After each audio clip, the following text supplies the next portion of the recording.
The security guard's laughter hit Janice Jacob like a slap, but marriage had taught her that the most dangerous weapon wasn't rage. It was silence. She stood in the marble lobby of Wells Corporation headquarters, holding a lunch container she'd spent the morning preparing. The building rose around her like a glass cathedral, all sharp edges and reflected light. Everything here spoke of money and power, the kind her husband Michael had built from nothing, the kind she'd supported through late nights and missed birthdays and conversations that ended with exhaustion instead of connection. The guard was young, maybe fresh out of the military based on his posture. He looked at her the way people look at confused elderly women who've wandered into the wrong place. "Ma'am, I'm telling you, this is a restricted entrance, authorized personnel only." Janice kept her voice steady. "I understand that. I'm Janice Jacob. My husband is Michael Wells, the CEO. I brought him lunch." The guard's face changed. Not with recognition, but with something worse. Pity mixed with amusement. He glanced at his colleague, a stockier man, who was suddenly very interested in his computer screen. "Ma'am?" The young guard's voice took on that careful tone people use when they think you're delusional. "I see Mr. Wells's wife every single day. She comes through this lobby every morning and leaves around 6. I know Mrs. Wells." The words landed like stones in water, creating ripples that spread through Janice's chest. She forced herself to breathe normally, to keep her expression neutral. Marriage meant learning to control her face when the world tilted sideways. "Perhaps there's been some confusion," she said carefully. "No confusion, ma'am." The guard actually smiled now, like he was about to clear up a silly misunderstanding. "Mrs. Wells is probably still upstairs. You can wait if you want, but—" He stopped mid-sentence, his eyes focusing on something behind her. "Actually, there she is now." Janice turned. The woman emerging from the elevator bank was stunning in a way that made expensive seem effortless. Dark hair pulled back in a style that took apparent simplicity and made it art. A dress that fit like water, heels that added height, but somehow looked comfortable. She carried a designer handbag that Janice recognized from window shopping she'd done last spring, back when she thought maybe updating her wardrobe might make Michael look at her again. The woman walked through the lobby like she owned it. And maybe she did, in all the ways that mattered. "Good afternoon, Mrs. Wells," the young guard called out cheerfully. The woman, Marta, though Janice didn't know her name yet, smiled at him. "Have a wonderful day, Thomas." She knew his name. She knew his name because she came here every single day, was welcomed here every single day, was recognized and greeted and treated like exactly what she claimed to be, Michael Wells's wife. The world had gone very quiet. Janice could hear her own heartbeat, could feel the weight of the lunch container in her hands. She'd made Michael's favorite, roasted chicken with herbs she'd grown herself, the recipe his mother had taught her before she died. Back when Janice was the bride being welcomed into the Wells family, back when Michael's promises were new enough to believe, Marta walked past without even glancing at Janice. Why would she? Janice was nobody. Just another middle-aged woman clutching a lunch container in a building lobby, invisible in the way women become when they stop fitting into the spaces designed for beauty. The guard turned back to Janice with an expression that was almost kind. "So you see, ma'am, there must be some mistake. Maybe you have the wrong building. There's another big corporate place 2 blocks down." Janice looked at him, really looked at him. He believed what he was saying. He wasn't being cruel. He'd never seen her before, and he saw Marta every day. In his reality, in this building's reality, Marta Isabel was Mrs. Wells, the real one, the legitimate one, and Janice was the imposter. Something crystallized in that moment. She could scream. She could demand to see Michael. She could pull out her wallet and show identification, marriage certificate, joint bank statements, all the paper proof that she was who she claimed to be. She could make a scene that would echo through this building's halls, that would force everyone to acknowledge the impossible situation. Or she could do something smarter. "You're absolutely right," Janice heard herself say. "I must have confused the address. I apologize for the confusion." The guard's relief was visible. "No problem, ma'am. Happens all the time in this area. All these towers look the same." Janice smiled at him. A real smile, because in that moment, she'd made a decision that felt like power flowing back into her veins.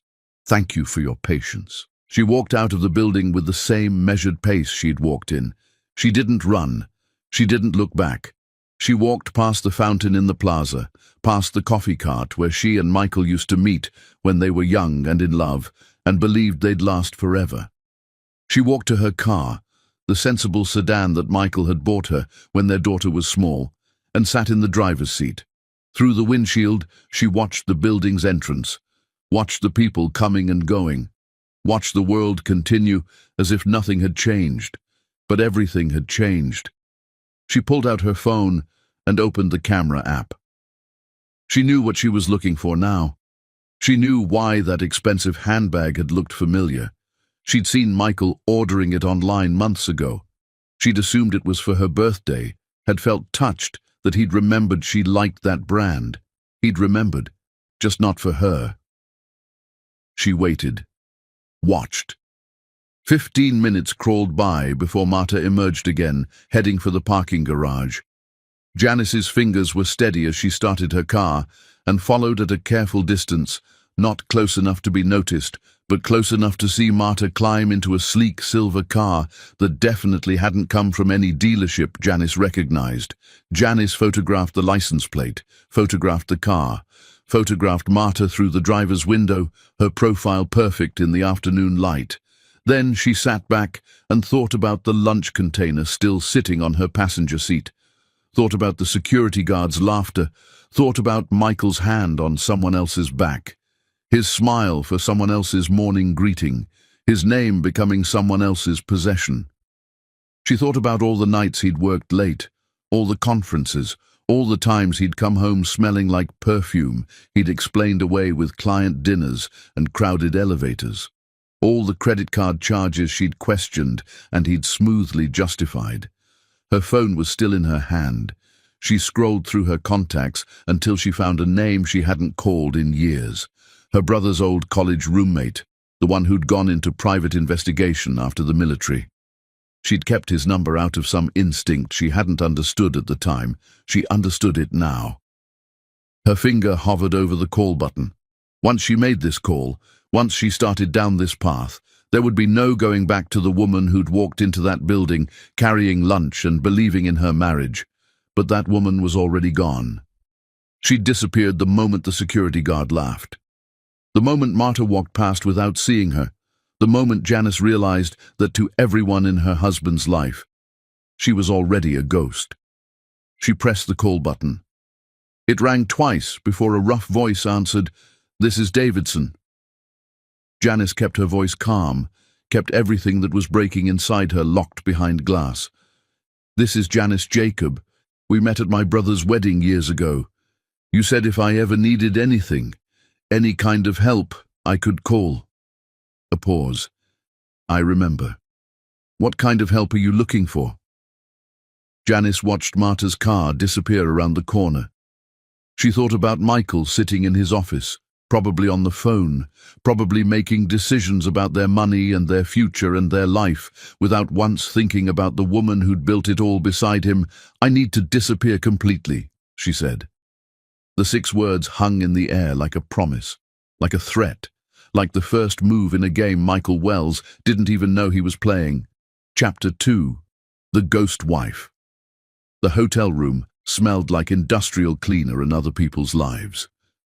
Janice set her suitcase on the luggage rack and sat on the edge of the bed, staring at the generic watercolor print on the wall she'd checked in under her maiden name, Jacob. The clerk hadn't blinked. To him, she was just another tired woman needing a room for reasons that weren't his concern. Her phone had been buzzing for hours. Michael calling again, then texting, "Where are you?" Getting worried. Another one. Janice, please call me back. Then, if you don't answer, I'm calling the police. She turned the phone face down on the nightstand. Davidson had agreed to meet her the next morning at a diner on the other side of town. Until then, she had nothing but time and a room that felt like limbo.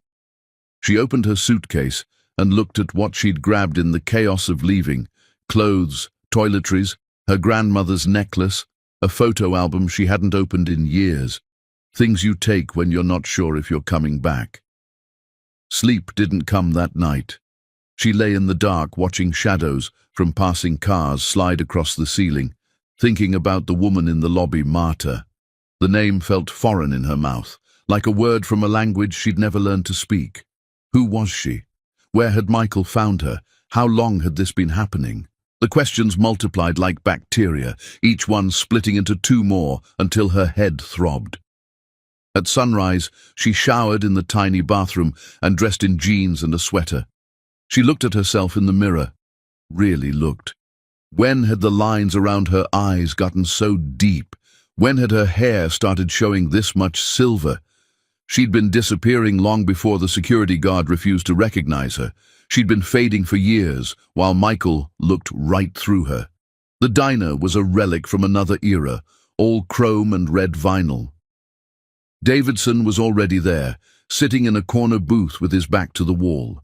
He'd aged since the wedding where they'd met, his hair mostly grey now, his face carved with the kind of lines that came from seeing things you couldn't unsee. Janice. He stood when she approached, gestured for her to sit. You look like hell. Thank you for meeting me. You said you needed to disappear. Want to tell me why? She pulled out her phone and showed him the photos she'd taken outside Wells Corporation. My husband has another wife, or I'm the other wife. I'm not sure which anymore. Davidson studied the images, his expression neutral. Michael Wells. Your husband is the CEO guy. Was my husband is my husband. I don't know what he is now. A waitress appeared, poured coffee neither of them had asked for, and vanished. Davidson pulled out a small notebook. Tell me everything. So she did. The whole story spilled out. The surprise visit, the guard's laughter, Marta walking through the lobby like she belonged there. She told him about the handbag, the late nights, the years of feeling like she was competing for attention in her own marriage. Without knowing there was an actual competition, Davidson listened without interrupting, taking notes in shorthand she couldn't read. When she finished, he sat back and sipped his coffee. You want to know who she is. I want to know everything. That's going to take time and money. I have both. He named a fee that made her flinch, but she nodded. What was money compared to understanding how thoroughly her life had become a lie? Give me 2 days, Davidson said. Don't go home. Don't answer Michael's calls. Don't tell anyone where you are. I haven't. Good. Stay invisible. That's your advantage right now. Janice returned to the hotel and waited. The hours crawled by like wounded animals. She ordered room service and ate without tasting. She watched television shows that were just noise and light. She existed in suspension, neither here nor there, neither wife nor ex-wife, neither visible nor completely gone. Michael's calls became frantic. He left voicemails that progressed from concerned to angry to desperate. Janice, whatever's wrong, we can fix it. Just come home. Please, I love you. Those 3 words, I love you, felt obscene coming through the phone speaker. How many times had he said them to Marta? How many times had he switched between versions of his life like changing channels, never missing a beat? On the second evening, her daughter Emma called.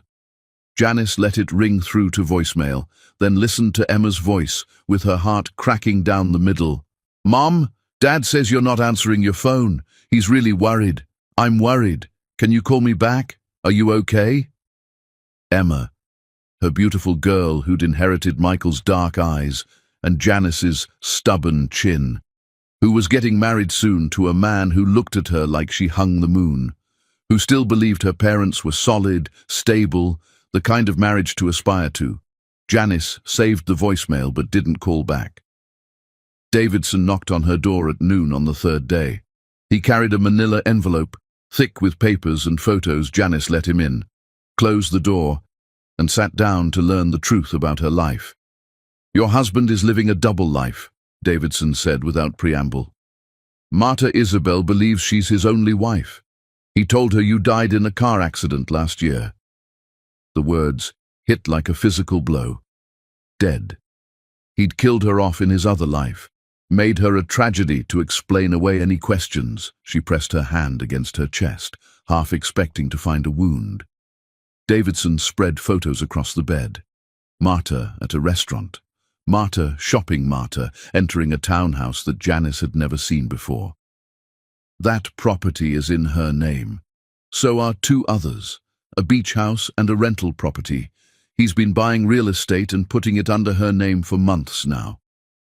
With our money. Your money, yes. Davidson pulled out bank statements, transaction records, a web of numbers that showed money flowing out of accounts Janice had access to and into accounts she'd never known existed, offshore accounts, shell companies with names that meant nothing. "He's been planning this," Janice said slowly. "This isn't just an affair. No, this is theft, fraud. He's systematically moving assets out of reach." She picked up a photo of Marta, a candid shot of her laughing at something, her whole face bright with joy. She looked happy. She looked like a woman in love with a man who loved her back. "Does she know about me?" "I don't think so. From what I can tell, she genuinely believes his story.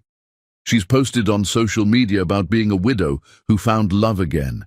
She talks about his late wife like it's a tragedy they're moving past together." Janice set the photo down carefully, like it might shatter. "What else?" Davidson hesitated. "There's more. Marta visited a fertility clinic." The world tilted again. "Pregnant?" "The timing suggests yes, but I can't confirm without medical records we don't have access to." Janice stood and walked to the window. Outside, life continued. People walked dogs. Cars stopped at red lights. The sun kept shining like everything was normal. But in this room, in this moment, normal had become a foreign country she'd been exiled from. "What do I do?" She heard the break in her own voice, hated it. "That depends on what you want. Revenge, your money back, a divorce, all of the above." Janice thought about Marta's smile in that photo. Thought about a baby, Michael's baby, growing inside another woman. Thought about Emma's wedding and the family photos they'd planned to take.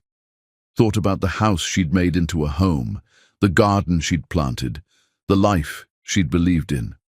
"I want to understand how deep this goes before I do anything. If he's been stealing from me, what else has he done?" Davidson nodded slowly. "You want the full investigation?" "Everything. I want to know every lie, every crime, every secret. I want to see the complete picture before I decide how to burn it down. That's going to take time, weeks, maybe months." "I'm not going anywhere." After Davidson left, Janice sat alone with the evidence of her husband's betrayal spread across the hotel bed. She picked up her phone and typed a message to Michael. "I need some space. Don't worry, I'm safe." His response came immediately. "Thank God I've been losing my mind. When are you coming home?" She stared at the question. Home. What did that word even mean anymore? The house where she'd lived was just a building. The marriage certificate was just paper. The man she'd loved had been replaced by a stranger wearing his face. "I don't know," she typed back. Then she turned off her phone completely, cutting the last thread connecting her to the woman she used to be. In the silence that followed, Janice Jacob began to plan.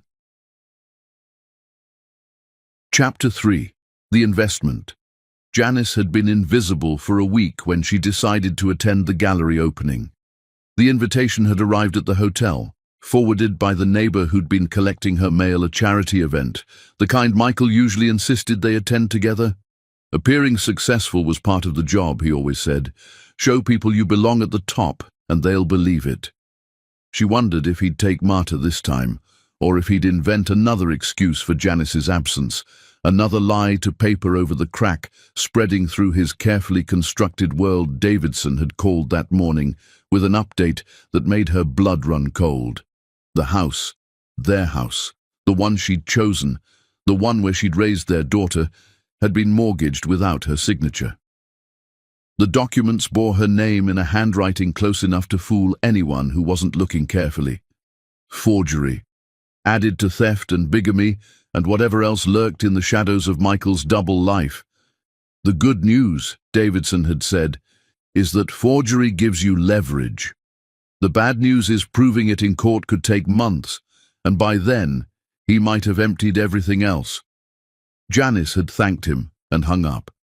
Then she'd sat on the hotel bed and made a decision that felt like stepping off a cliff. She called the number on a business card she'd been carrying for weeks. A man answered on the third ring.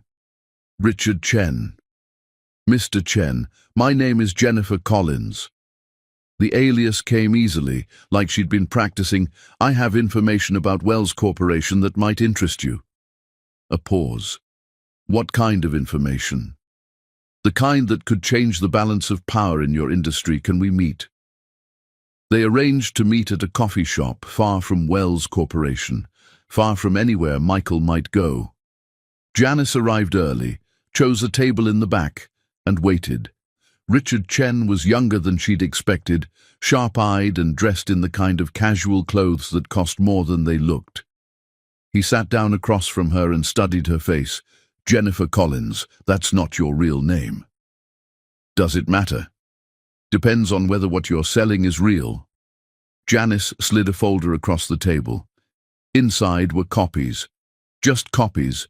She wasn't foolish enough to give away originals of the financial irregularities Davidson had uncovered. Money moving through strange channels, properties bought and sold through shell companies, numbers that didn't add up the way they should. Richard flipped through the pages, his expression shifting from skeptical to interested to hungry. Where did you get this? That's not important. What's important is whether you can use it. If this is accurate, Wells Corporation has been lying to shareholders about their asset base. This is fraud. That's your conclusion, not mine. Richard looked up at her, and she saw the calculation in his eyes. He was trying to figure out what her angle was, why she'd bring this to him specifically. What do you want in return? Nothing now. If you investigate and find I'm right, I'll be in touch about payment. That's not how this works. That's how it works with me. Janice stood. You have my number. Use it or don't. She walked out before he could ask more questions. Her heart hammered against her ribs, adrenaline singing through her blood. She'd just handed Michael's rival the ammunition to destroy him. Or at least, to start asking questions Michael wouldn't want to answer. The gallery opening was that evening. Janice spent hours getting ready, transforming herself in ways she hadn't bothered with in years. She bought a new dress, red, bold, nothing like what the old Janice would have worn. She had her hair done at a salon, color added to cover the silver, styled in a way that made her look like someone else. Makeup applied with care, heels that hurt but changed how she moved through space. When she looked in the mirror, a stranger looked back. Good. Strangers could go places wives couldn't. The gallery was packed with people wearing wealth like comfortable old clothes. Janice accepted a glass of champagne from a server and moved through the crowd, watching. She spotted Michael within minutes, impossible to miss, tall and commanding, smiling that smile that had once made her stomach flip. Marta was with him. Of course she was. Her arm looped through his, leaning into him the way Janice used to lean. They moved through the room like royalty, greeting people, laughing at jokes, playing the perfect couple. Janice positioned herself across the gallery, behind a sculpture that gave her cover. She watched Michael's hand rest on the small of Marta's back, watched him lean down to whisper something in her ear that made her smile. Watched the way he touched her, casual, possessive, the same way he'd touched Janice before familiarity bred indifference. But she watched Marta more closely. The younger woman's movements held a carefulness that went beyond poise. Her hand occasionally drifted to her stomach in a gesture so subtle most people would miss it. But Janice had been pregnant once. She recognized the unconscious checking, the protective awareness of something precious growing inside you. So it was true. Marta was carrying Michael's child. The baby Janice had wanted years ago, the one Michael had said they couldn't afford, that the timing was wrong, that maybe later when things were more stable. Things were stable now. Just stable enough for a different woman to give him what Janice never could again. She watched Michael's hand drift to Marta's stomach, settling there with gentle certainty. The gesture was so familiar, it hollowed Janice out. That was exactly how he'd touched her when she was pregnant with Emma. The same protective curve of his palm, the same expression of wonder and fear mixed together. The gallery walls seemed to close in. Janice set down her champagne glass and walked to the bathroom, locked herself in a stall, and breathed through the wave of loss that threatened to drown her. When she emerged, her makeup was intact, her mask firmly back in place. She avoided Michael and Marta for the rest of the evening, but she watched. She watched who they talked to, which people Michael seemed nervous around, which conversations made him tense. Near the end of the evening, she saw something interesting. A woman approached Michael and Marta, said something brief, and walked away. But Michael's whole body had changed in that moment. His smile became fixed. His hand tightened on Marta's arm. When Marta asked him something, Janice could read the question on her lips even from across the room. He shook his head and steered her toward the exit. Janice followed the woman Michael had avoided. She was older, elegant, wearing black, and moving with purpose. Janice caught up with her outside. "Excuse me, I'm sorry to bother you, but I saw you speak with Michael Wells inside. I'm trying to find information about his business partner, the one who died." The woman turned, her eyes sharp and assessing. "Why would you want information about that?" "Because I think the official story is wrong." Something shifted in the woman's expression. "Who are you?" Someone asking the right questions. The woman studied her for a long moment. Then she pulled out a business card and handed it over. "My name is Linda Hartley. That was my husband who died. If you want to talk about what really happened, call me." She walked away into the night, leaving Janice holding the card like a key to a door she wasn't sure she wanted to open. Back at the hotel, Janice researched Linda Hartley until dawn. Her husband had been Michael's business partner in the early days. They'd built Wells Corporation together. Then he died, suddenly, unexpectedly, of a heart attack that the autopsy said was natural causes. But Linda Hartley didn't believe it. She'd been fighting that conclusion, quietly and without success, ever since.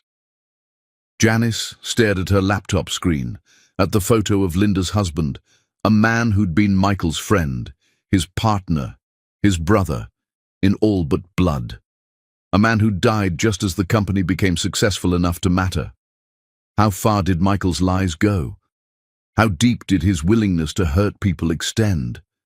She picked up Linda's business card and added it to the growing pile of evidence and contacts and pieces of a puzzle she was beginning to understand might be bigger and darker than she'd imagined. Her phone buzzed. A message from Richard Chen. "We need to talk. Tomorrow. Same place." Janice smiled in the darkness of her hotel room. The first domino had been pushed. The rest would fall in time. Chapter 4. The daughter's wedding. Emma's wedding invitation sat on the hotel dresser like an accusation. Janice picked it up for the 100th time, running her fingers over the embossed lettering. Her daughter's name paired with her fiancé's, the date, the venue. All the details of a future being built on foundations Janice had thought were solid, but now knew were sand. Her phone rang. Emma. Again. This time Janice answered. "Mom, finally! Where have you been?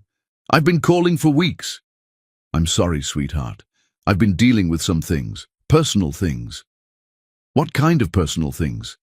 "Dad won't tell me anything except that you needed space. Are you guys fighting?" The concern in Emma's voice was a knife between Janice's ribs. Her daughter still believed in them, still thought whatever was happening was temporary, fixable, the kind of rough patch all marriages went through. "We're working through some challenges," Janice said carefully, "but that's not important right now. Your wedding is what matters. Tell me what you need from me." Emma's voice brightened with relief. "Can you come dress shopping? I want to find something for you to wear, and we need to finalize the seating chart. And Mom, I really need you there for the rehearsal dinner. Please tell me you'll be back by then." "I'll be there, I promise." After they hung up, Janice sat with the weight of that promise. She'd have to see Michael. She'd have to pretend everything was fine. She'd have to smile and play the mother of the bride while her marriage crumbled in secret. Davidson had called that morning with discoveries that made her blood run cold. Michael had consulted with divorce attorneys, shopping for the one who'd give him the best outcome. He was planning to file right after Emma's wedding. The timeline was clear. Let Emma have her perfect day, then destroy Janice's life. Claim irreconcilable differences, paint himself as reasonable while making her look unstable. The woman who'd vanished without explanation, worried everyone, couldn't handle stress. Michael was building a narrative, just like he'd built a second life, just like he'd built an empire on lies and theft. "There's more," Davidson had said. "The house. He mortgaged it without your signature." Janice felt the air leave her lungs. "That's impossible. I never signed anything." "Exactly. The documents have your signature, but it's forged. Good enough to pass initial scrutiny, but definitely not authentic." So he committed fraud. Multiple counts. The mortgage company, the bank, probably others. This isn't just infidelity anymore, Janice. This is serious criminal activity. She thought about the house, the one she'd chosen, where she'd made curtains for Emma's room, where she'd planted roses that bloomed every spring. Michael had stolen it from her without her even knowing. What else has he taken? "I'm still digging, but there are patterns emerging. Properties purchased in Marta's name using money from your joint accounts. Investment accounts you've never heard of, shell companies with meaningless names. He's been systematically moving assets for months." After hanging up, Janice stared at the business card Linda Hartley had given her at the gallery, the elegant woman who'd made Michael so uncomfortable, who'd said her husband died and she didn't believe the official story. Janice wasn't ready to make that call yet, not until she'd faced Emma first. She met her daughter at a bridal boutique in a quiet neighborhood. Emma walked in looking radiant, happiness pouring off her in waves. She hugged Janice hard enough to hurt. "I missed you so much. You look different." "Just tired, sweetheart." "No, it's something else. Your hair? You look younger somehow." Janice forced a smile. Must be all that personal reflection time. They spent hours looking at dresses. Emma finally settled on soft blue that made her eyes luminous. She twirled in front of the mirror, already imagining the wedding day. "You and Dad will sit at the head table, of course. Right next to me and James. I want you both close." Janice nodded, not trusting her voice. "Is everything really okay, Mom? You seem sad." "I'm happy for you. That's what matters." Emma studied her reflection, then turned serious. "You know what I've always loved about you and Dad? You've always been a team, even when things were hard. That's what I want with James, that kind of partnership."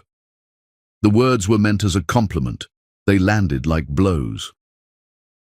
"Marriage is complicated," Janice heard herself say. "It's not always what it looks like from the outside." "I know, but you guys have something real." Janice excused herself to the bathroom and stood in the stall, hands pressed against the walls, breathing through the urge to scream. Emma's faith in her parents' marriage was pure and unshakable. Destroying that faith would destroy something essential in her daughter. When she came out, Emma was paying for the dress, Chattering about the wedding timeline, Janice listened and nodded and played her part.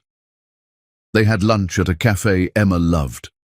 Her daughter talked about the honeymoon, 2 weeks in Greece, first-class tickets as a surprise from James, and the apartment they'd found and James's new job offer. "I want what you have," Emma said suddenly. "That's my goal, to still be in love after all these years, to still choose each other every day." Janice reached across the table and took her daughter's hand. "Emma, listen to me. Whatever happens, whatever you learn about people or relationships or life, remember this. You are strong enough to handle it. You are smart enough to see truth. You don't have to stay anywhere that makes you less than who you are." Emma laughed, confused. "That's kind of heavy for dress shopping, Mom." "Promise me you'll remember it anyway." "Okay, I promise. Are you sure you're all right?" "I'm sure."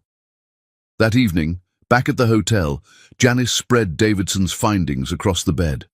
Bank statements showing money flowing into accounts she'd never heard of, property deeds in Marta's name, the forged mortgage documents, all the evidence of systematic fraud. But if Linda Hartley was right, fraud was just the beginning. If Michael had killed his business partner, if there was a pattern of convenient deaths, then this was bigger and darker than theft. Janice picked up her phone and stared at Linda's business card. The woman had been watching Michael for years, waiting for someone with access to help bring him down.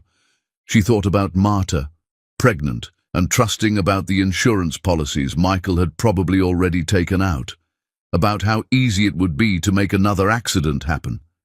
She thought about Emma's wedding, weeks away, about standing beside Michael, playing happy parents, while knowing what she knew. Could she do it? Could she smile and dance and make toasts while carrying these secrets, while planning his destruction? She looked at herself in the mirror. The woman looking back was harder than she'd been weeks ago, more capable, less afraid of ugly truths. Yes, she could do it. She could play whatever role was necessary to protect her daughter and stop Michael. Janice dialed Linda's number. It rang twice before a familiar voice answered. "I was wondering when you'd call. You said your husband died. You said you don't believe the official story." "I don't. James was murdered, and I've spent 5 years trying to prove it." The word, murdered, hung between them like poison. "I need to know everything," Janice said. "Not over the phone, can we meet?" "Tomorrow morning. My house. I'll show you everything I've collected." Linda paused. "Fair warning, Janice. Once you see what I have, there's no going back. You'll know exactly what your husband is capable of. Are you ready for that?" Janice thought about the security guard's laughter, about Marta walking past her like she was invisible, about Emma's faith in a marriage built on lies, about Michael's gentle touches, hiding murderous intent. "I'm ready." Linda gave her the address and hung up. Janice sat alone in her hotel room, knowing that tomorrow would take her deeper into darkness, that she'd learn things she couldn't unlearn, see things she couldn't unsee, but the alternative was doing nothing. Letting Michael continue his pattern, letting another woman die because Janice had been too afraid to act. She pulled out Davidson's files one more time, memorizing details, preparing questions. Tomorrow she'd meet with Linda and learn about the bodies buried in Michael's past. Tonight, she'd prepare herself for whatever came next. Janice Jacob was done being invisible, done being dismissed, done being the wife who disappeared without a fight. She was becoming something else, something Michael Wells should have feared from the very beginning. Chapter 5. The Business Partner's Widow. Linda Hartley's house was nothing like Janice expected. She'd imagined something dark and cluttered, the home of a woman consumed by grief and obsession. Instead, the colonial was bright and immaculate, with gardens that spoke of careful attention and rooms filled with photographs of happier times. Linda answered the door wearing jeans and a sweater, looking more like someone's grandmother than someone who'd spent years tracking a killer. "You came." Linda stepped aside to let her in. I wasn't sure you would. You said you had answers. I need answers. Coffee first, then I'll show you everything. They sat in Linda's kitchen, sunny, warm, the kind of space where families gathered for ordinary life. The normalcy of it made everything that came next feel even more surreal. Linda set down 2 mugs and pulled out a banker's box from under the table. This is everything I've collected on Michael Wells over the past 5 years. Financial records, photographs, timeline of suspicious deaths, insurance policies, all of it. Janice opened the box. The sheer volume was overwhelming. Folders organized by year, by victim, by type of crime.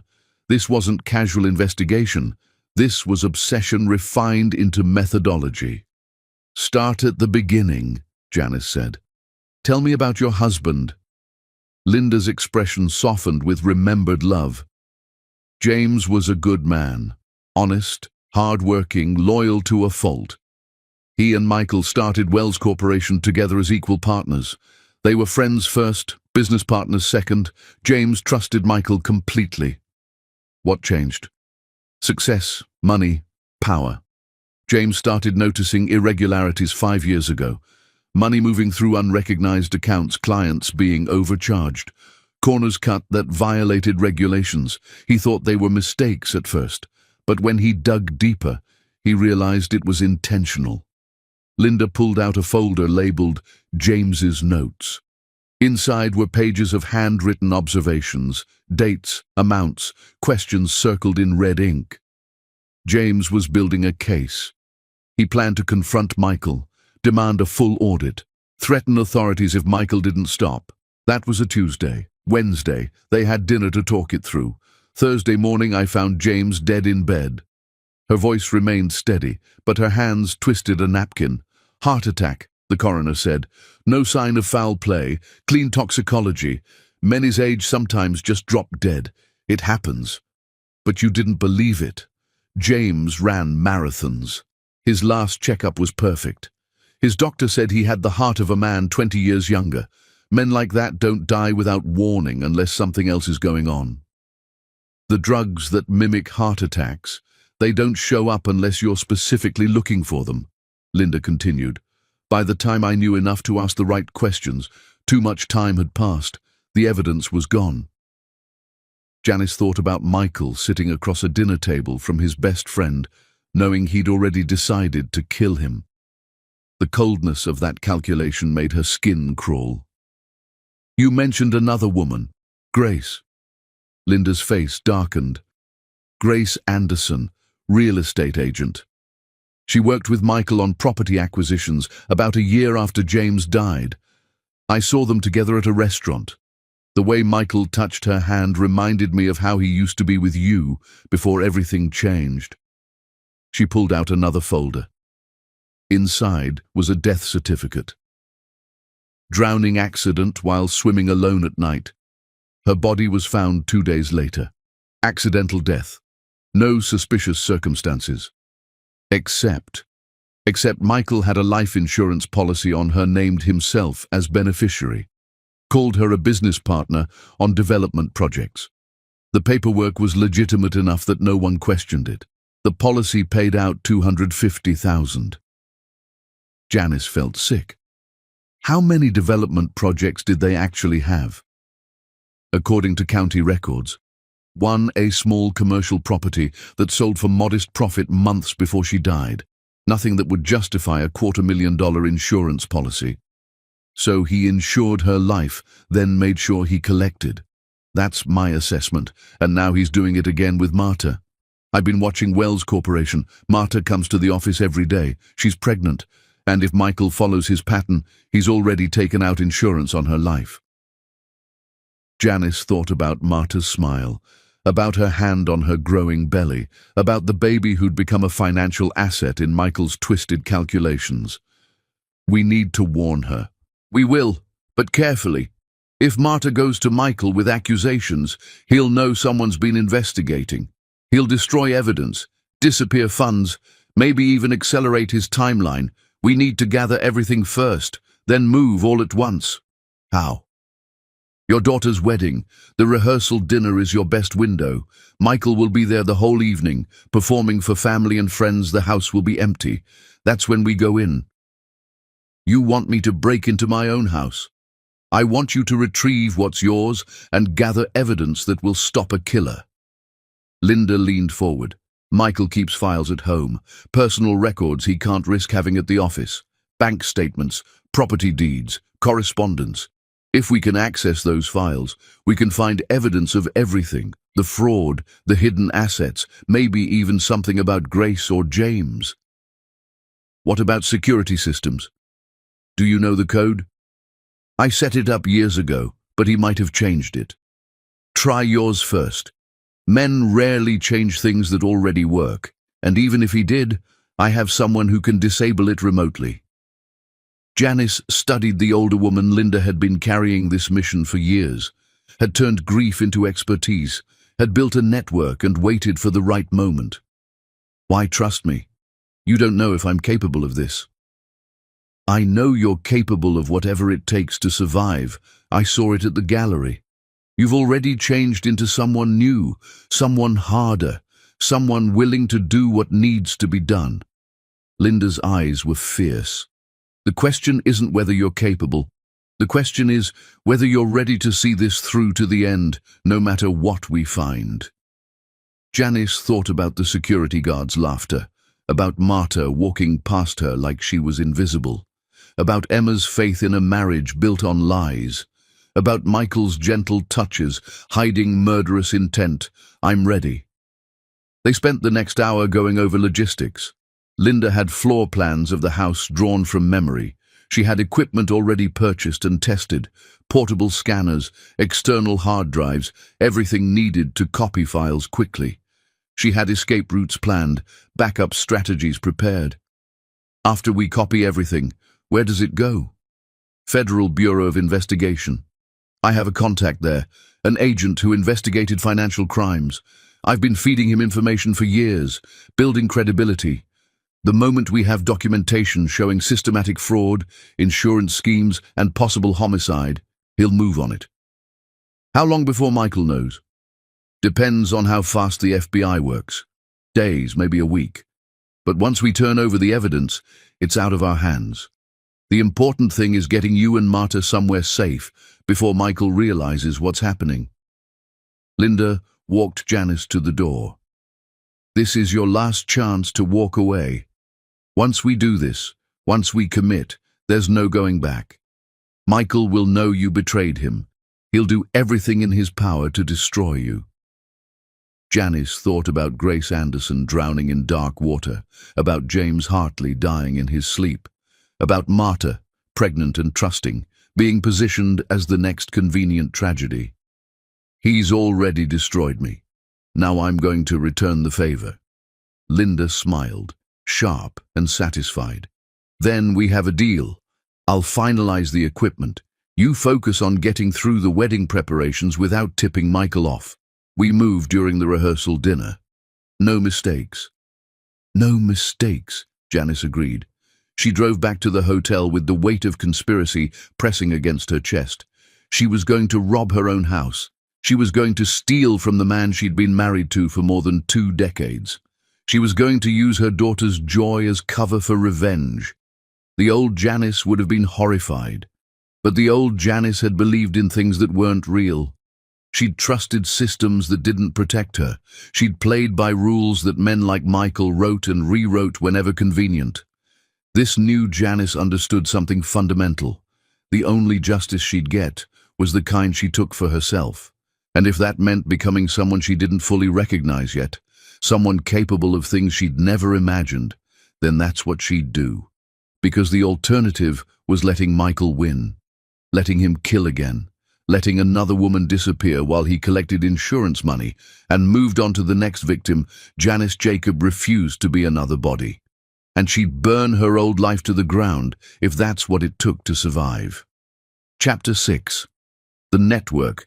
Emma's rehearsal dinner was at a restaurant with floor-to-ceiling windows overlooking the water. Janice arrived fashionably late, wearing a dress she'd bought specifically for tonight. Elegant, appropriate, The kind of thing a proud mother would wear. She'd styled her hair differently, added jewelry that caught the light. She looked exactly like who she was supposed to be. A woman celebrating her daughter's happiness. Michael was already there, holding court at the head table. He saw her enter, and his whole face transformed. Relief mixed with guilt, mixed with something that might have been genuine affection, all tangled together in an expression that would have convinced anyone watching that he was a devoted husband. He crossed the room and pulled her into an embrace. "Thank God you're here. I've been so worried." Janice let herself lean into him, breathing in his cologne, the same one he'd worn for years, familiar as her own heartbeat. "I told you I'd be here." "I know, but after you disappeared..." He pulled back to look at her face. "Are you all right? Really all right?" "I just needed time to think, to clear my head." "You understand?" "Of course. Whatever you need." His hands were warm on her arms. His eyes searched hers. "We should talk after tonight. About us." "Yes," Janice agreed. "We should." Emma descended on them then, radiant in a white cocktail dress, pulling them both into a hug. "My parents, together. This is all I wanted." The dinner proceeded with champagne toasts and speeches that made everyone laugh or cry or both. Emma's fiancé, James, stood and talked about finding his soulmate, about building a life with someone who challenged him to be better. Michael gave a toast about love and commitment and partnership that was so heartfelt, so seemingly genuine, that Janice almost believed it herself. Almost. She watched him throughout the evening. Watched how he worked the room, shaking hands, telling jokes, making everyone feel like they were the most important person there. She recognized it now. The performance he'd been giving their entire marriage. The careful construction of a persona designed to make people trust him, love him, give him what he wanted. Marta wasn't there. Janice had expected her to be, had braced herself for the awkwardness of her husband's two lives colliding. But Michael had come alone, played the devoted father beautifully, never once checking his phone or seeming distracted, because he'd compartmentalized them completely. This box for Janice and Emma, that box for Marta and the baby growing inside her. Never the two shall meet, not until Michael controlled the narrative completely. Around 8, Janice excused herself to the restroom. She pulled out her phone and texted Linda, "He's here. You have 2 hours." Linda's response came immediately. "Already in position. Good luck." Janice returned to the party and found Michael talking with Emma's future in-laws. She joined the conversation, laughing at appropriate moments, playing her role perfectly inside. Her stomach churned. Across town, Linda was breaking into their house, Janice's house, to steal documents that would prove Michael's crimes. If anything went wrong, if he found out, if the security system had been changed after all. "Mom, are you okay? You look pale." Janice focused on Emma's concerned face. "Just emotional. Seeing you so happy makes me realize how fast time has gone." Emma hugged her. "I love you. You know that, right? Whatever's going on with you and Dad, however it works out, I love you both." The words were meant as comfort. They felt like a vice tightening around Janice's heart. She kissed Emma's forehead and told her everything would be fine, knowing it was a lie. Knowing fine had stopped being possible the moment the security guard laughed. The dinner stretched on. Dessert was served. More toasts were made. Michael cornered Janice near the end of the evening. "Can we talk? Privately?" They stepped out onto the restaurant's terrace, overlooking the dark water. The air was cool, carrying salt and distant car horns. Michael leaned against the railing and sighed. "I've been thinking a lot while you were gone. About us, about what we've become." Janice waited, let him dig his own grave with words. "We've grown apart, Janice. You have to feel it too, the distance, the silence. We're not happy anymore." "No," she agreed. "We're not." He seemed encouraged by this. "I think we should be honest with each other. Admit that sometimes love isn't enough. Sometimes people change and want different things. What is it you want, Michael? A fresh start for both of us. We could separate amicably. I'd make sure you're taken care of financially. You could travel, pursue interests you've put aside. We'd both be free to find happiness again. Free. What a beautiful word for what he really meant. Divorced, so he could marry Marta, legitimize his second life, cover his tracks completely. When were you planning to ask for this divorce? Janice kept her voice neutral, curious. After the wedding. I didn't want to ruin Emma's day. How thoughtful of you. He missed the sarcasm entirely. I'm trying to do the right thing here. I know this is hard. But staying together when we're both miserable isn't fair to anyone. Janice thought about the documents Linda was copying at that exact moment, bank statements showing his theft, property deeds in Marta's name, evidence of a life built on fraud and lies. She thought about the divorce papers his attorneys had probably already drafted, carefully worded to make him look reasonable while leaving her with scraps. "Can I ask you something?" she said. "Of course." "Did you ever love me? Really love me? Not just love what I could give you or what I represented or how I made you look?" Michael's face did something complicated. For just a moment, she saw uncertainty there, maybe even regret. "I did. In the beginning. But people changed, Janice. I changed. We both did." "Yes," she said softly. "We did." Her phone buzzed in her purse. She glanced down quickly. A text from Linda. "Got everything. I'm out." Relief flooded through her. They'd done it. Whatever happened next, they had evidence. They had ammunition. "We should get back inside," Janice said. "Emma will wonder where we are." Michael took her hand. "Thank you for being reasonable about this. I was worried you'd fight me, make it ugly." "Why would I do that? If we're both unhappy, divorce is the logical solution." He smiled, relief written across his features. He'd expected tears, she realized. Expected her to beg or rage or crumble. He'd prepared for that version of Janice, the one who'd existed before the security guard laughed. He had no idea who she'd become. They went back inside. Emma was cutting the rehearsal cake, a smaller version of the real wedding cake. Tradition for the rehearsal dinner, everyone gathered around, taking photos, celebrating. Michael stood beside Janice, his hand on her back, playing devoted husband one last time. Janice smiled for the cameras. She toasted her daughter's happiness. She thanked everyone for coming. She was gracious and warm and exactly what a mother should be. And inside, she was counting down the hours until everything Michael had built came crashing down around him. The party wound down near midnight. Emma hugged both her parents, told them the wedding was going to be perfect, thanked them for giving her such a good example of what marriage could be. Janice held her daughter close and whispered, "Remember what I told you. You're strong enough for anything. Don't forget that." "Mom, you're being weird again." "I'm being honest. There's a difference." Michael insisted on driving Janice back to her hotel. She didn't argue. Let him play gentleman one more time. Let him think she was docile and reasonable and broken enough to accept whatever crumbs he threw her. In the car, he talked about the settlement he envisioned. The house would be sold, profits split evenly, retirement accounts divided. He'd continue her health insurance for a while, help her get established somewhere new.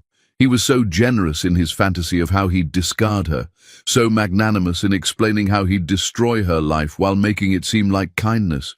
Janice listened and nodded and said nothing about the evidence now in Linda's possession, nothing about Richard Chen's investigation into Wells Corporation.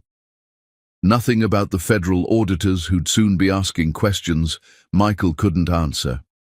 "Thank you for driving me," she said when they arrived at the hotel. "Of course, Janice, I do care about you. I want you to know that. This isn't about not caring." "I know exactly what this is about, Michael." He took that as agreement, as acceptance. He squeezed her hand and drove away, probably heading to Marta's place, To the woman who still believed in him, still thought she'd won the prize, Janice went up to her room and called Linda.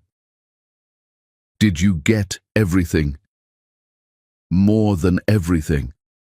Linda's voice was electric with triumph.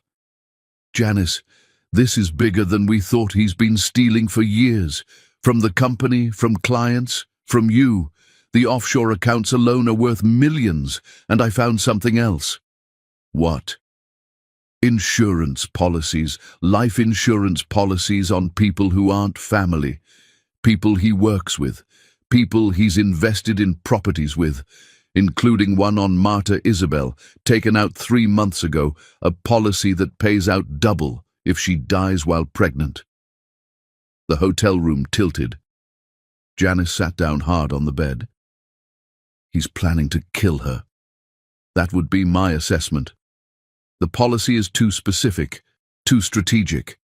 Men don't take out million-dollar insurance policies on pregnant girlfriends unless they're planning to collect. We have to warn her. We will, but carefully. If she goes to Michael with this, he'll know someone's been in his files. He'll destroy evidence, disappear funds, make himself impossible to catch. Then what do we do? We move fast. I'm taking everything to the FBI tomorrow morning. Financial fraud, suspected homicide, insurance fraud. It's enough to open an investigation. And once that starts, Marta becomes protected, whether she knows it or not. Janice thought about the woman in the lobby, walking past her like she was invisible. Thought about Marta's hand on her stomach. Protecting a baby she didn't know was a death sentence. Thought about Michael's gentle touch, his loving smile, all of it disguising the calculation underneath. "Do it," Janice said. "Give them everything. Let's end this." After hanging up, she sat in the dark hotel room and thought about the wedding tomorrow. Emma getting married, becoming someone's wife, stepping into the institution that had nearly destroyed Janice. She wanted to warn her daughter, to tell her that marriage was a minefield, that trust was a liability, that love could be weaponized, but that wasn't fair. Emma deserved her happiness, deserved her chance to build something real with someone honest. Just because Janice's marriage had been built on lies didn't mean all of them were. Her phone rang. Davidson. "I've been following up on Linda Hartley's lead about the woman who drowned Grace. I found something." "What?" "The investigating officer retired right after closing her case. Moved to the Bahamas, bought a house cash. I'm checking his bank records now, but it smells like a payoff. Michael paid a police officer to cover up murder. That's my working theory, and if he did it once, he could do it again. We need to move fast, Janice. Your window is closing.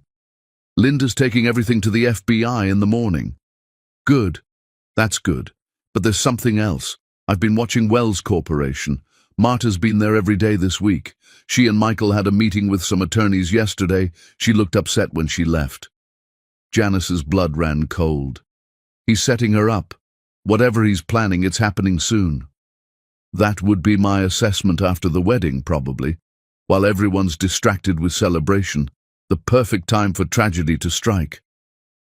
Janice stood and paced the small room. Everything was happening too fast and too slow at the same time. The walls were closing in, but Michael still walked free, still smiled and shook hands and built his traps. "Tomorrow," she said. "One way or another, this ends tomorrow."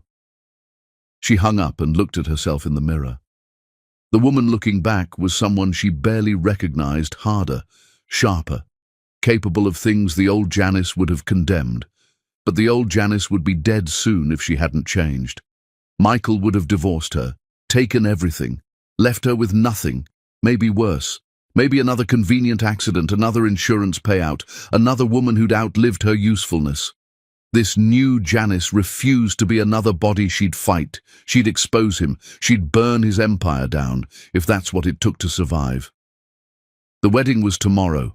Emma's perfect day, the last time they'd all play their roles before everything exploded. Janice set her alarm and tried to sleep. Dreams came.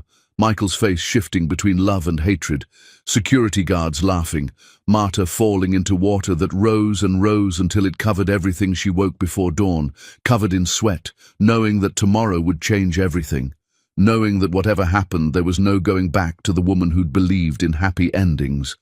That woman was gone. Dead as Michael's victims, dead as the marriage she'd thought was real. In her place stood someone new, someone Michael Wells should have been afraid of from the very beginning. Chapter 7. The Wedding Day. Emma looked like a dream in her wedding dress. Janice helped her daughter with the final adjustments, pinning the veil just right, making sure every detail was perfect. They were in the bridal suite at the venue, surrounded by bridesmaids and flowers and champagne that nobody was drinking yet. Too early for champagne, too important to risk being anything less than sharp. "You're quiet, Mom." Janice forced a smile. "Just taking it all in. My baby is getting married." "I'm nervous." Emma's hand shook slightly as she touched her hair. "What if I trip walking down the aisle? What if I cry through the whole ceremony?" "Then you trip and cry. Nobody will care. Everyone's just there to witness you and James promising your lives to each other. The rest is decoration." Emma hugged her carefully, mindful of the dress. "I'm so glad you're here. I know things have been strange between you and Dad lately, but seeing you both here, both supporting me, it means everything." Janice held her daughter close and breathed in the scent of her hair, the expensive perfume. The newness of this moment. She wanted to freeze time, keep Emma safe in this bubble where her parents were solid and marriage was beautiful and love was enough. But time moved forward, whether you wanted it to or not. "I need to tell you something," Janice said quietly. "Not now, not today, but soon. Things are going to change, and I need you to know that whatever happens, whatever you learn, I love you. That's never been a lie." Emma pulled back, concerned. "Mom, you're scaring me." "Don't be scared. Be ready. There's a difference." Before Emma could ask more questions, the wedding coordinator appeared, announcing it was time to line up. The ceremony was starting. The bridesmaids filed out, giggling and nervous. Emma took a deep breath. "This is it. This is it," Janice agreed. They walked to where Emma's father waited, looking distinguished in his tuxedo. Michael's face lit up when he saw Emma, genuine pride and love shining through. For a moment, just a moment, Janice remembered why she'd fallen in love with him. He'd looked at her like that once, like she was precious, like she mattered, but that man had never really existed. Or maybe he had, briefly, before ambition and greed and cruelty replaced whatever goodness had been there. "You look beautiful, sweetheart," Michael said, taking Emma's hand. "Thanks, Dad." Emma looked between her parents. "Are you guys going to be okay? Really okay?" "We're fine," Michael said smoothly. "Today is about you." The music started. Emma took her father's arm. Janice moved to her designated position, ready to walk down the aisle ahead of them. She caught Michael's eye for just a second. He smiled at her, relieved, grateful that she was playing along, making this day perfect for their daughter. He had no idea that federal agents were reviewing the documents Linda had delivered that morning. No idea that his empire was already crumbling. No idea that the wife he'd discarded had become the architect of his destruction. The ceremony was beautiful. Emma and James exchanged vows that made half the audience cry. They promised forever to each other with young voices full of faith. Janice watched from the front row and wondered if she'd sounded that certain on her own wedding day. Probably. Back when she'd believed in forever. Michael sat beside her, playing devoted husband for the cameras. His hand found hers during the vows. She let him hold it. One last performance of a marriage that had ended the moment she'd understood what he really was. The reception was held in a garden, fairy lights strung through trees, tables decorated with flowers that smelled like hope. Janice moved through it all like a ghost, smiling and hugging people and accepting congratulations on raising such a wonderful daughter. Davidson had texted her during the ceremony.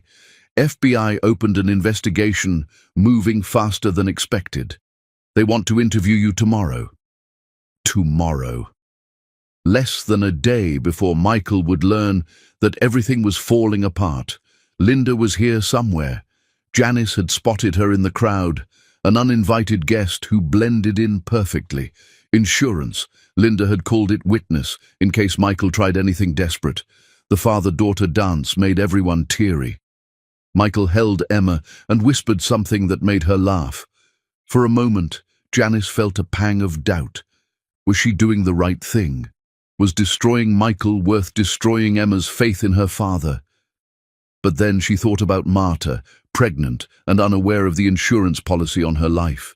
Thought about the woman who drowned. Thought about Michael's dead business partner. Thought about all the people he'd hurt and would keep hurting if nobody stopped him. Yes, this was right, even if it hurt, especially because it hurt.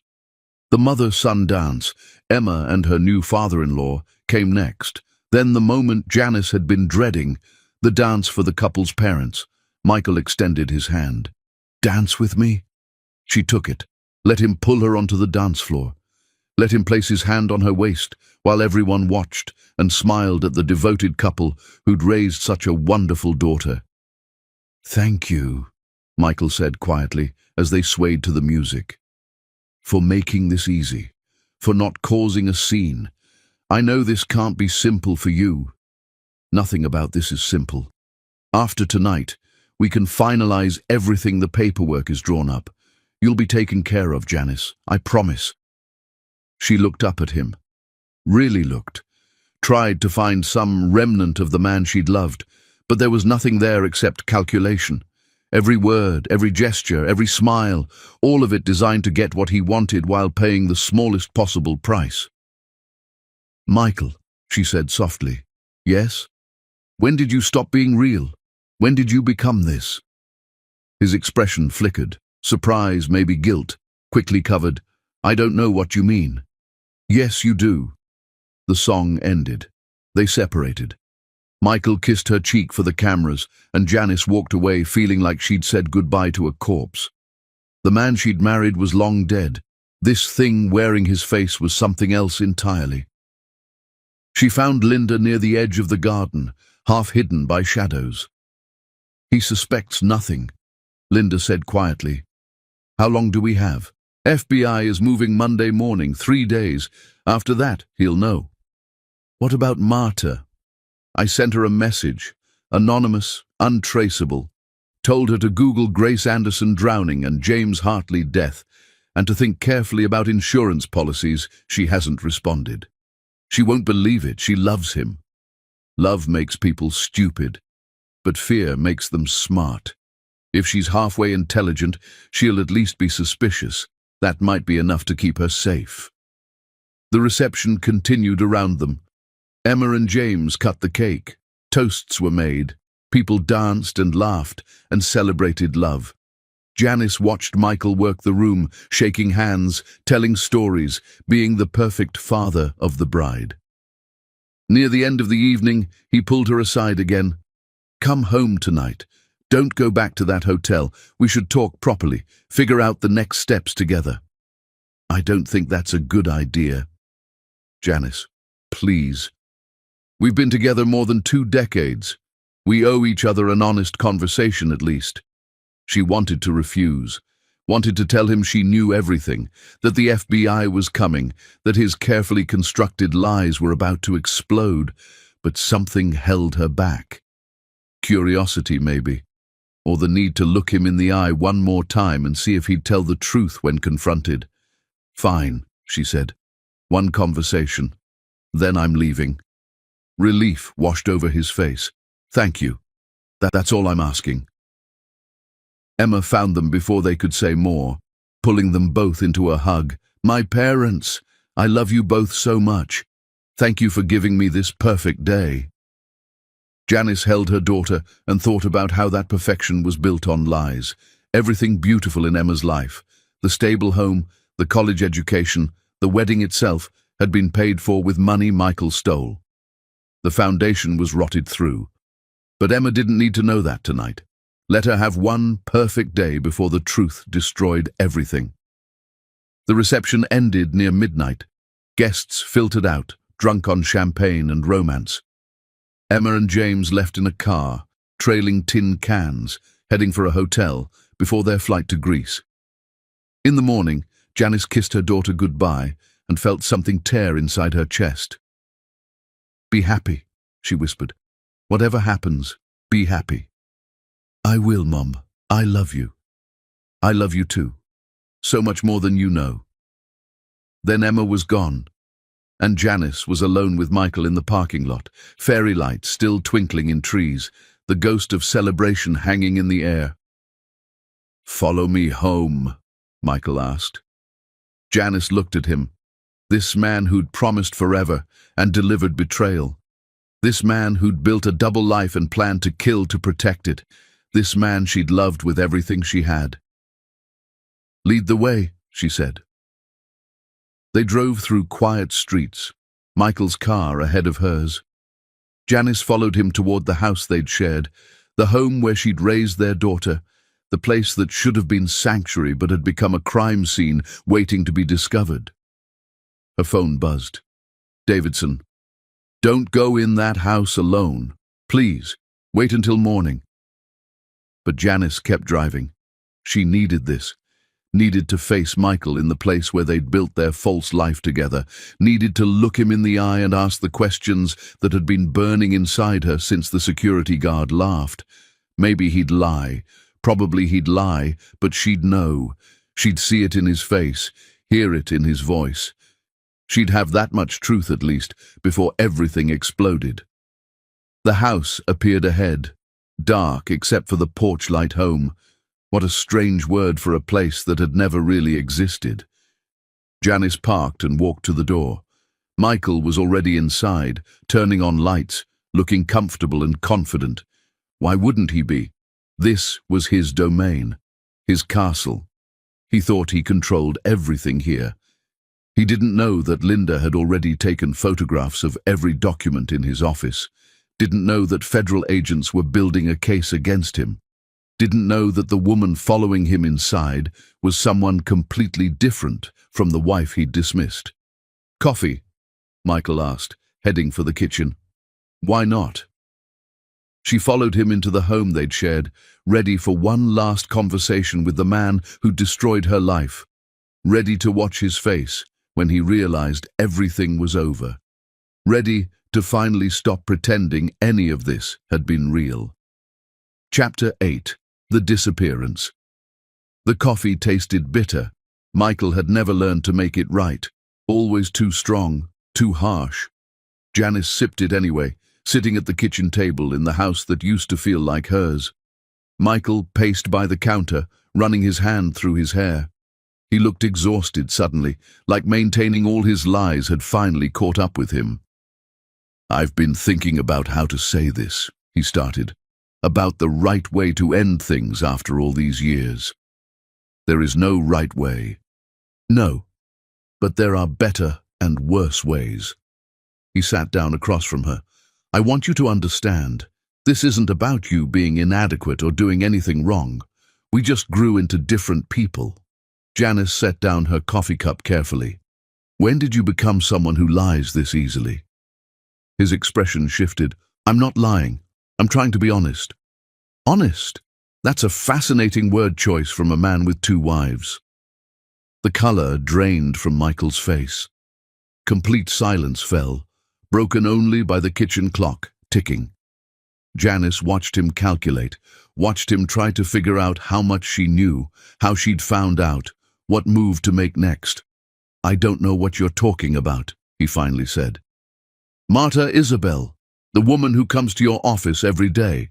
The woman everyone thinks is Mrs. Wells. The woman carrying your baby." Michael stood abruptly, his chair scraping against the floor. "Who told you that? Who's been... Does it matter? You built a second life.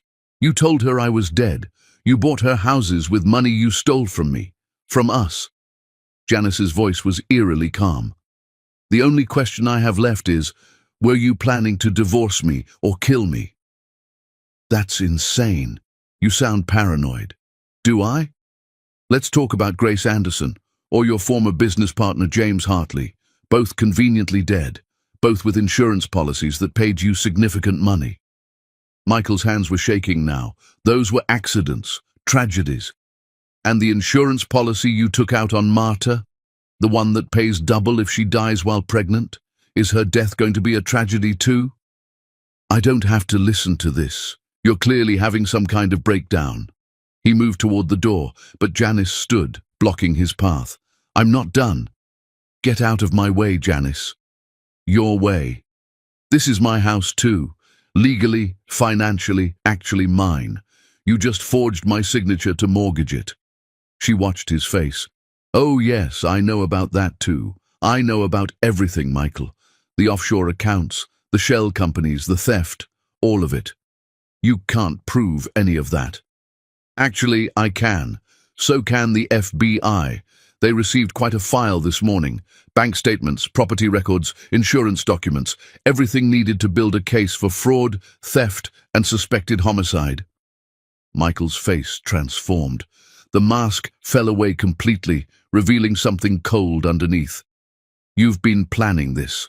While pretending to cooperate, while playing the reasonable wife, you've been plotting against me. I've been surviving, there's a difference. I should have known you'd be vindictive about this, that you couldn't handle losing with Grace.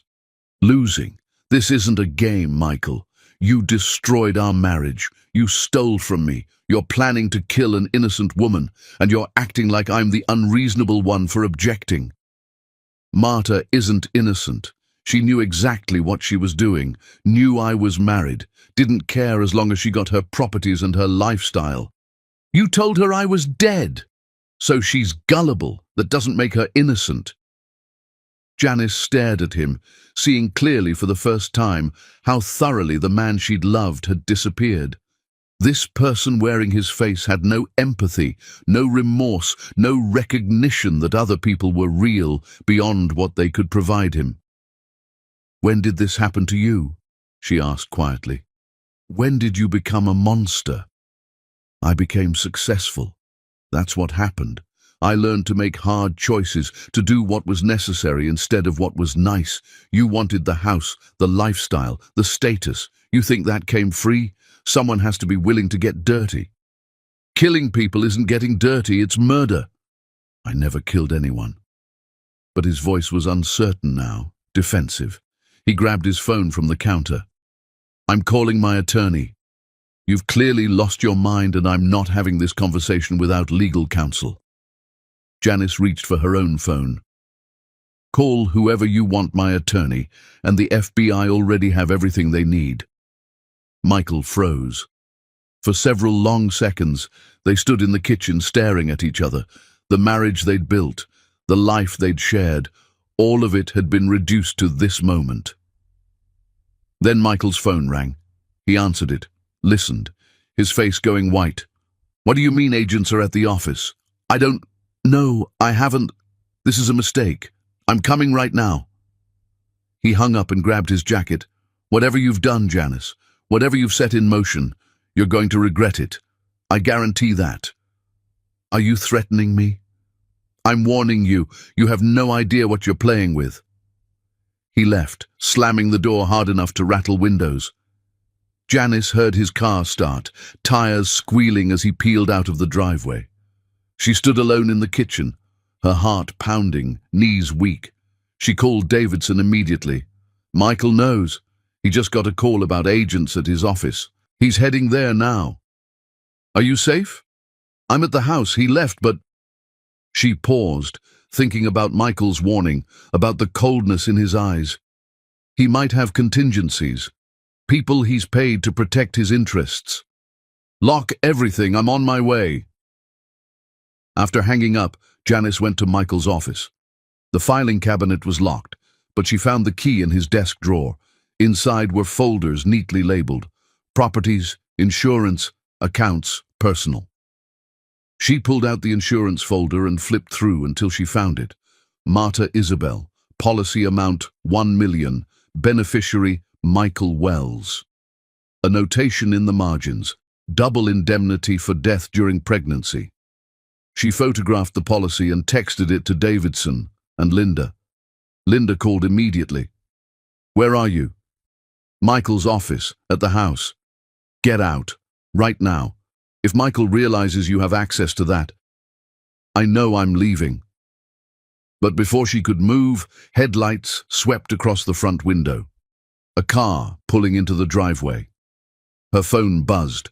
A text from an unknown number. "This is Marta. Who are you, and why did you send me those names?" The car door opened. Marta Isabel stepped out. Her silhouette unmistakable even in darkness. Janice went to the door and opened it before Marta could knock. They stood facing each other, the wife and the mistress, separated by a threshold and a shared delusion about who Michael Wells really was. "You're her," Marta said. "The first wife. The one he said died. I'm very much alive. He told me, he showed me the death certificate. He lied about everything, including what he's planning to do to you." Marta's hand moved protectively to her stomach. "What are you talking about?" "Come inside, we need to talk." Marta stepped inside. Janice led her to Michael's office and showed her everything. The filing cabinet, the insurance policy with her name on it, Davidson's research on Grace Anderson and James Hartley, the pattern of convenient deaths. Marta read it all, her face going paler and paler. When she finished, she sat down heavily in Michael's chair. "He's going to kill me. That's what the evidence suggests." "But I'm pregnant. I'm carrying his child." "That's exactly why. The insurance pays double." Marta started crying, harsh sobs that shook her whole body. Janice watched, feeling strange sympathy for this woman who'd unknowingly walked into the same trap. "What do I do?" Marta asked through tears. "You leave, tonight. You go somewhere safe, and you cooperate with the FBI. You testify against him. And you never trust Michael Wells again." Marta's phone rang. She looked at the screen and went white. "It's him." "Don't answer." But Marta answered anyway. "Hello?" Even from across the desk, Janice could hear Michael's voice, panicked and rushed. Marta listened, said, "Okay," a few times, then hung up. "He's been arrested. The FBI took him into custody. He wants me to call his attorney to help coordinate his defense." Somewhere in the house, glass shattered. Both women froze. Footsteps in the hallway, heavy and deliberate. Janice's mind raced. She'd anticipated this possibility. Michael having someone on standby to destroy evidence if things went wrong. She'd prepared for it. "Follow me," she whispered to Marta. "Stay quiet." She led Marta to the kitchen pantry, pushed her inside. "Lock it from the inside. Don't open it unless you hear my voice saying your full name. Not Michael's voice, not anyone else's. Mine." "What are you—" "Just do it." Janice closed the pantry door and heard the lock click. Then she moved to the kitchen counter where she'd placed her bag earlier. Inside was pepper spray Davidson had given her weeks ago, back when she'd first started investigating. She'd thought it was paranoid then. Now she was grateful. She also grabbed a heavy cast-iron skillet from the stove. Not elegant, but effective. The footsteps came closer. A man appeared in the kitchen doorway, tall, unfamiliar, wearing dark clothes. He stopped when he saw her. "Mrs. Wells, Mr. Wells sent me to retrieve some documents from his office. He'd like you to cooperate. He's in FBI custody. He can't send anyone anywhere. He made arrangements before that unfortunate event." The man stepped forward. "Now I'm going to need you to step aside while I—" Janice raised the pepper spray and fired directly into his face. He screamed, hands flying to his eyes. She swung the skillet hard, connecting with his shoulder. He stumbled backward, crashed into the doorframe. "You should have checked who you were threatening," Janice said, her voice cold and steady. "I'm not the woman Michael thought he married anymore." The man lunged blindly toward where he'd last heard her voice. But Janice had already moved, circling behind him. She brought the skillet down on the back of his knee. He collapsed, cursing. She pulled out her phone and dialed Davidson. "I have an intruder," contained back entrance. "He's down, but not out. How far away are you?" 2 minutes. Keep yourself safe." She kept the pepper spray aimed at the man on the floor. "Don't move, don't even think about it." He tried to push himself up. She sprayed him again. He went down, gagging. When Davidson burst through the front door moments later, gun drawn, he found Janice standing over the intruder with a skillet in one hand and pepper spray in the other. "Well," Davidson said, lowering his weapon, "looks like you had things handled." "I learned from the best." Police arrived minutes later. They took the intruder into custody. He'd been hired by Michael to destroy evidence, as Janice had suspected. Davidson confirmed that Michael had tried to make a call from FBI custody, but they'd intercepted it. Only after the police had the situation secured did Janice open the pantry door. "Marta Isabel, it's safe now." Marta emerged, shaking. She looked at Janice with new eyes. "You saved us." "I saved myself. You just happened to be here." Linda arrived. Having been watching from down the street, she'd been the one who called Davidson when she saw the intruder's car arrive. They all stood in the front yard while agents photographed the crime scene. The house, lit up with police flashlights, agents moving through rooms collecting evidence, had been transformed from home to crime scene. But Janice was alive. Marta was alive. Michael was in custody. And finally, the truth was coming to light. "You could have waited for me," Davidson said. "I could have, but then I wouldn't have learned what I'm capable of." Janice looked at the house, at the life she was leaving behind. "Michael spent years making me feel weak, helpless, like I needed him to survive. Turns out I just needed him gone." Linda smiled. "You've come a long way from the woman in the lobby." "That woman doesn't exist anymore. She disappeared the moment she decided to fight back." They stood together in the darkness, 3 women and 1 investigator, bound by their determination to stop a man who'd hurt too many people for too long. And somewhere in a jail cell, Michael Wells was finally beginning to understand that the woman he'd underestimated had been the most dangerous person in his life all along.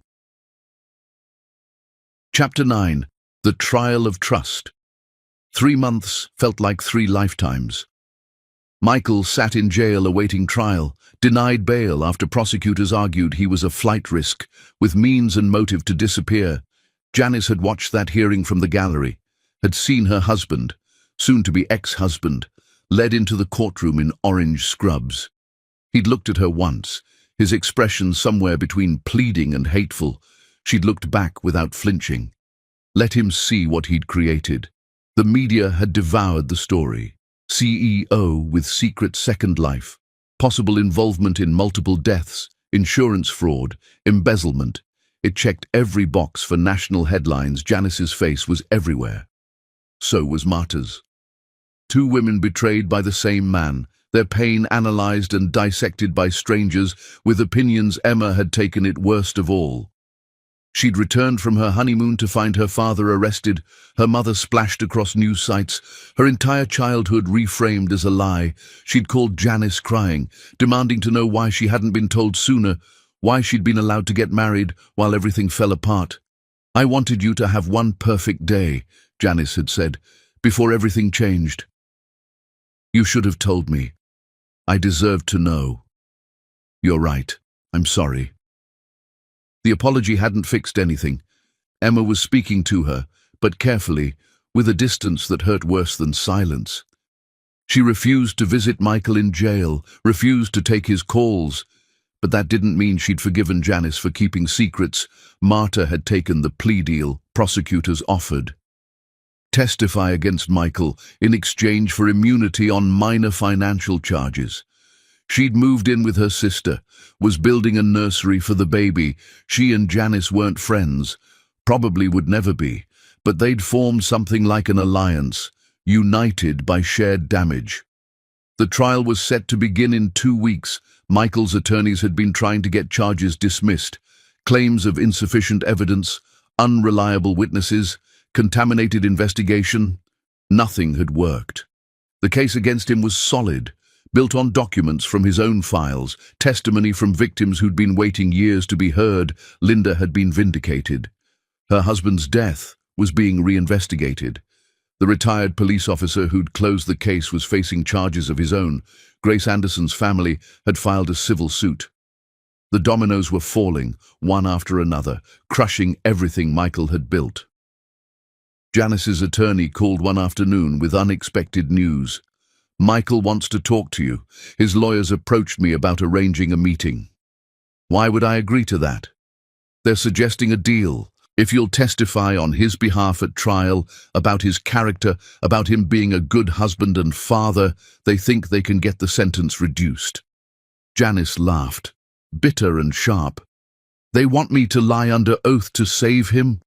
"They're framing it as helping Emma maintain her relationship with her father, arguing that regardless of what he did to you, he was a good father to your daughter. That prison will destroy that relationship forever." "And if I refuse?" Nothing changes. The case proceeds. They're grasping at straws. Michael knows he's facing significant prison time. He's desperate. Janice thought about Emma's face at the wedding, radiant with joy. Thought about her daughter's tears when she learned the truth. Thought about the college education Michael had paid for with stolen money, the childhood memories built on a foundation of lies. Tell them no, Michael made his choices. He can live with the consequences. 3 days later, Michael's attorney called Janice directly, bypassing her lawyer. She almost didn't answer, but curiosity won. "Mrs. Wells, I know this is irregular, but Michael has asked me to deliver a personal message. I'm not interested in his messages. Please, just hear me out. He's written you a letter. He's asking that you read it before making any final decisions about testifying. I've already decided. He's aware, but he's hoping you'll grant him this one last conversation. If not for him, then for Emma. She deserves to have both parents in her life, even if they're divorced." Guilt wormed through Janice's defenses. Emma did deserve better than this. Deserved parents who hadn't imploded her world. But giving Michael what he wanted felt like losing, like letting him manipulate her one more time. "Fine," she said finally. "I'll read the letter, but that doesn't mean anything changes." The letter arrived by courier that evening. Thick paper, Michael's handwriting, pages of words designed to move her. She sat in her hotel room, still living in hotels, unable to return to the house that held too many ghosts, and read what her husband had written. "Janice, I don't expect you to forgive me. I know what I've done is unforgivable. The lies, the betrayal, the hurt I caused you and Emma and everyone else, there are no words that can make it right. But I need you to understand something. I never meant for it to happen like this. When I started making questionable decisions, it was survival. The company was failing. We were about to lose everything. I made one bad choice to keep us afloat, then another to cover the first, then more and more, until I couldn't find my way back to who I used to be. By the time I met Marta, I was so deep in the lies that adding one more seemed natural. I'd already become someone I didn't recognize. What's one more layer of deception when your entire life is built on fraud? I know how this sounds, like excuses, like manipulation. Maybe it is, but it's also true. I did love you, Janice, in the beginning, and I love Emma with everything I have. Those were the only real parts of my life. Everything else was performance and survival and fear. I'm not asking you to save me. I'm asking you to help Emma maintain some relationship with her father. She's already lost her faith in marriage, in trust, in everything we taught her about family. Don't let her lose me completely. Whatever I am, whatever I've become, I'm still her father. That hasn't changed. If you testify about the early years, about when we were happy, about me being a present father despite my flaws, It could make a difference in sentencing. Not freedom, I understand that's not possible. But maybe reducing the sentence enough that I'm not an old man when I get out, that I have a chance to rebuild something with Emma. I know I have no right to ask anything of you, but I'm asking anyway. Not for me, for our daughter. Michael. Janice read the letter twice, looking for manipulation. For the places where truth became lie, she found them. The minimizing of his crimes, the framing of choices as inevitability, the equation of financial pressure with murder. But she also found Emma's name over and over, and that part felt genuine. Michael might be a monster, but he did love their daughter. That had always been true. She called Emma. Your father wants me to testify for him at trial, to talk about him being a good father. Silence on the other end. Then, what are you going to do? I don't know, that's why I'm calling. What do you want? I want him to not have done any of this. I want my life back. I want to stop being the woman whose father is a murderer and fraud. I know, sweetheart. But if you're asking if I want him to rot in prison forever or have a chance at getting out eventually. Emma's voice cracked. I don't know, Mom. I'm so angry at him, so hurt, but he's still my dad.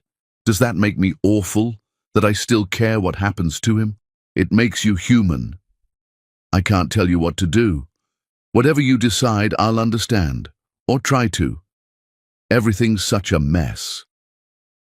After hanging up, Janice sat with the weight of the decision.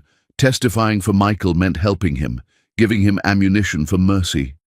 It meant standing in front of a court and talking about the good times, the moments of genuine connection, the father who'd attended every dance recital, even when work demanded otherwise. But testifying against him, or refusing to testify at all, meant potentially adding years to his sentence. Meant Emma losing her father for most of her adult life, meant the finality of complete destruction. She thought about what Linda would say, what Davidson would advise, what any reasonable person would tell her. Let Michael face the full consequences of his actions. But she also thought about Emma's voice on the phone, still calling him Dad, despite everything. Still hoping for some version of family to survive the wreckage. The trial began on a cold morning. Janice sat in the gallery watching prosecutors present their case. Document after document, witness after witness, building an overwhelming picture of fraud, theft, manipulation. Michael's attorneys fought back, challenging evidence, questioning testimony, but they were swimming upstream. Marta testified. She described meeting Michael, falling in love, being told his wife had died. She described the properties he'd bought in her name, the money he'd moved through accounts she'd helped open. She described finding out about the insurance policy, about Grace Anderson, about the pattern of deaths she cried on the stand. The jury watched her with sympathy, another victim of Michael Wells's pathological need for control. Linda testified about her husband's death, about years spent trying to find justice, about watching Michael prosper while her family grieved. Her voice was steel and fire. The jury leaned forward, paying attention. Then it was the prosecution's turn to rest. Michael's attorneys called their witnesses, character witnesses who spoke about his philanthropy, his business acumen, his devotion to his daughter. They painted a picture of a man who'd made mistakes under pressure, but wasn't a monster. Then they called Janice to the stand. She'd agreed, finally not to lie. She'd never lie under oath, but to tell the truth about the early years, about Michael as a father, about the parts of him that had been real before everything corrupted. She walked to the witness stand, raised her hand, swore to tell the truth. Michael's eyes followed her, desperate and pleading. The defense attorney smiled warmly. Mrs. Wells, thank you for being here. Can you tell the court about your marriage to Michael Wells, specifically the early years? Janice looked at the jury, 12 faces watching her, waiting to hear what she'd say. She looked at Emma, sitting in the back row, eyes red from crying. She looked at Michael, whose entire future hung on her words. Then she spoke. Michael Wells was my husband for more than 2 decades. In the beginning, he was charming, ambitious, genuinely kind. He worked hard. He provided for our family. He was present at our daughter's birth, at school events, at the 1,000 small moments that make up a life together. The defense attorney nodded encouragingly. So he was a good father? He played the role beautifully. Janice kept her voice level. But that's what it was. A role. Because a good father doesn't build his daughter's life on money stolen from others. A good father doesn't teach his daughter that love means lying and manipulation. A good father doesn't make his child choose between condemning him and betraying her own moral compass. The attorney's smile faltered. Mrs. Wells, you thought I'd come here and save him, convince the jury that despite everything he's worthy of mercy. But mercy requires remorse, and Michael Wells has never been truly sorry for anything except getting caught. The courtroom went silent. Michael's face had gone white. His attorney was frantically whispering to his colleagues. Your Honor, Janice said, addressing the judge directly, I came here to tell the truth. The truth is that Michael was good at pretending to be a good husband and father. The truth is that our daughter loved him because she didn't know who he really was. The truth is that he destroyed lives without hesitation whenever it served his purposes. That's what Emma learned from her father.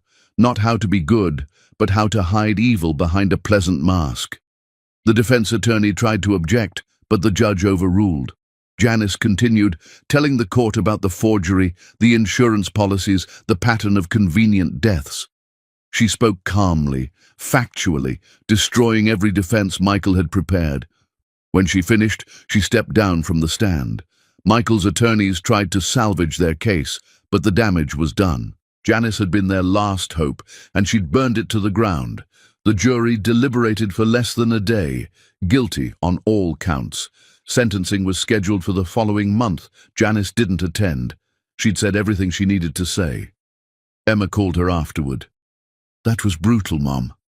What you said about Dad. I know I'm sorry you had to hear it. I'm not. I needed to hear it. Needed someone to say out loud what I've been feeling.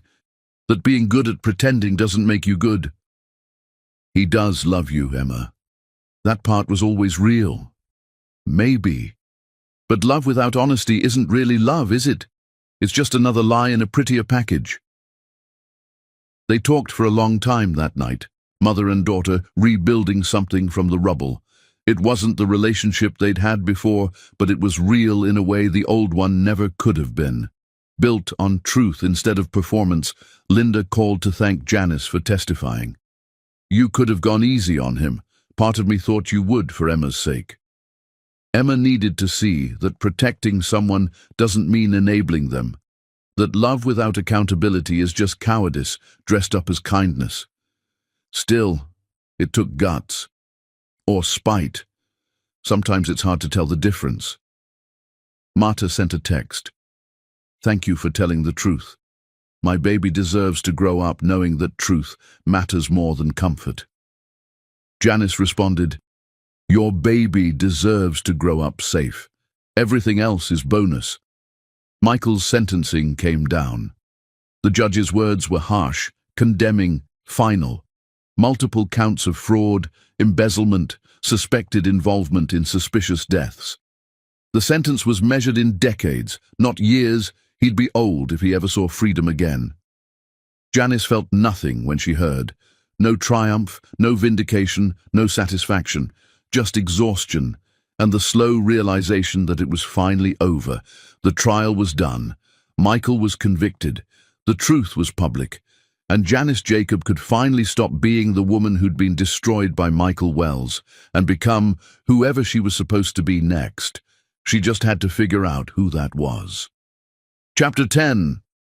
The woman who knew the jail visiting room smelled like disinfectant and despair. Janice had refused 3 times to come, deleted Michael's letters without reading them, ignored his attorney's calls. She owed him nothing, not her time, not her attention, not even the courtesy of a goodbye, but Emma had asked, not demanded, not begged. Just asked, quietly, if Janice would consider going. Just once. Just to close that chapter completely. "I can't go myself," Emma had said. "I'm not ready. But maybe you can tell me if there's anything left worth salvaging, any piece of him that was real." So here Janice sat, waiting for guards to bring Michael from wherever they kept men who'd betrayed everyone who'd ever trusted them. The door opened. He walked in wearing prison clothes that hung loose on a frame that had thinned considerably. His hair had gone mostly grey. He looked smaller somehow, diminished in ways that went beyond physical. He sat down behind the glass partition and picked up the phone. Janice did the same. "You came." His voice was hoarse, like he'd been crying or screaming or both. "Emma asked me to." "How is she?" "Surviving. Building a life with her husband, learning to trust again, slowly." "Does she hate me?" Janice considered lying, offering comfort, but she'd promised herself no more lies. "She's devastated, angry, confused about how to love someone who hurt so many people. But hate? I don't think she knows how to hate you yet. Maybe she never will." Michael's face crumpled. "I never wanted to hurt her." "But you did. Intentions don't erase damage." They sat in silence for a moment, two people who'd shared a life now separated by glass and crimes and the wreckage of everything they'd built together. "Why did you come?" Michael finally asked. "You made it clear at trial what you think of me." "I came because Emma needs to know if there was ever anything real between us, if her entire childhood was performance, or if some of it mattered." "It all mattered. That's what makes this so terrible. I loved you both, I still do." "You have a fascinating definition of love. I know how it sounds, but it's true. Everything else, the stealing, the lies, the other women, that was separate, that was survival and fear and ambition gone wrong. But you and Emma were always the real part." Janice studied his face, looking for deception, for the manipulation she'd grown so skilled at detecting, but all she saw was a broken man trying to reconcile who he'd been with, what he'd become. "Do you remember our wedding?" she asked. Suddenly Michael blinked, surprised by the question. "Of course." "What did you promise me that day?" "To love you, honor you, in sickness and health, good times and bad." "And did you mean it? When you said those words, were they real?" He was quiet for a long time. When he spoke, his voice was barely audible. "I thought I did. I wanted to mean them, but I don't think I understood what those words actually required, what it meant to put someone else first, to choose honesty over convenience, to be worthy of trust. So no, they weren't real. They were real in the moment, but moments don't last when you're not brave enough to protect them." Janice leaned back in her chair. "Emma wanted to know if any of it was real. I can tell her that you loved us the best way you knew how. It just wasn't good enough." "That's more generous than I deserve." "It's not generosity, it's the truth. You were limited by your own character. That's not Emma's fault, and it's not mine. We didn't fail you, Michael. You failed yourself." I know that now. Too late. But I know it." "What happens to you now?" "Prison for a very long time. They're transferring me to a facility upstate next week. My attorney says good behavior might get me out in 20 years. I'll be old. Emma will have grandchildren I'll never meet. You'll have lived an entire life without me." "I'm already living a life without you. This just makes it official." Michael pressed his hand against the glass. An old gesture, one he used to make when they'd say goodbye at airports, when distance was temporary and love felt permanent. "I'm sorry, Janice, for all of it. I know sorry doesn't fix anything, but I need you to know that I understand what I destroyed." Janice looked at his hand on the glass. She didn't raise her own to meet it. Some gestures belonged to a past that couldn't be reclaimed. "I hope you find some peace in here," she said. "I hope you use this time to become someone who actually understands what those wedding vows meant. Not for me or Emma, for yourself. Will you visit again?" Will Emma ever? I don't know. That's not up to me. Emma will make her own choices about you when she's ready. As for me, this is goodbye, Michael. I came to close this door. Now I'm walking away from it. She stood. Michael stood too, pressed both hands against the glass now, desperate. Please, just tell me, did you ever love me, really love me, or was it always just an obligation? Janice looked at him one last time, the man who'd been her husband, her partner, her daughter's father, the man who'd almost destroyed her, the man who'd taught her that survival sometimes required becoming someone new. I loved who I thought you were. That man never existed, but the woman you tried to destroy, she's more real than she's ever been. She hung up the phone and walked toward the exit. Behind her, Michael was shouting something, but the glass muted it to nothing. She didn't look back. Outside, the sun was blinding after the dimness of the jail. Janice stood on the steps, letting her eyes adjust, breathing air that didn't taste like confinement. Her phone buzzed. Emma. How did it go? Janice typed. I'll tell you over dinner, your place or mine. Mine. I'll cook. Nothing fancy. Perfect. Linda had texted too. Coffee this week? I'm starting a support group for women dealing with legal aftermath of abusive relationships. Thought you might want to be involved. Yes. Send me details. Marta. The baby kicked for the first time today. Thought you'd want to know. That's wonderful. Take care of yourself. Davidson. Final invoice attached. It's been a hell of a ride. Stay safe out there. Will do. Thank you for everything. Janice walked to her car, not the sensible sedan Michael had bought her, but a used SUV she'd purchased herself with money from the settlement. She'd sold the house, couldn't stand to live in that space anymore. She'd found a small apartment near Emma, something manageable and entirely hers. She'd started a consulting service, helping women navigate financial independence after divorce.